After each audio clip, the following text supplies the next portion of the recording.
4.5 इंचाच्या बाहेरचे माप टाकायचे आहे. 1.5 इंच किंवा 1 इंच आपण हे जागा सोडू शकतो. या हाईटचे माप टाकायचे आणि इथून एक अशी सरळ लाईन दंडगोलाईचे माप टाकायचे आहे. 4.5 चे गोलाईचे माप आहे 11 इंच. ते अर्धे होईल 5.5 इंच. 5.5 इंचावरती असे निशाण करायचे प्लस 1.5 इंच शिलाईसाठी जागा सोडायची. एवढेच निशाण आपल्याला खाली सुद्धा करून घ्यायचे असते. नंतर इथे आर्महोल राऊंडचे माप टाकायचे. आता याचा जो राऊंड आहे तो आहे 7 आणि 1 पॉइंट. 7 आणि 1 पॉइंट मधून आपल्याला 0.25 मायनस करायचे म्हणजे 7 ला 1 पॉइंट कमी हे माप टाकायचे आणि प्लस इथे 1.5 इंच शिलाईसाठी जागा सोडायची. त्यांना जोडून घ्यायचे आणि इथे 0.25 आणि 1.25 हे माप टाकायचे.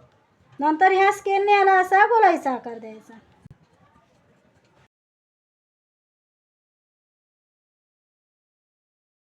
नंतर इथे कटचे निशाण कर आणि इथे हा गोलाईचा आकार जो आहे तो पूर्ण कट. तर हे ओळखण्यासाठी इथे असे निशाण करून घ्यायचे. 4.5 इंचाची बाही करून बाही झाली.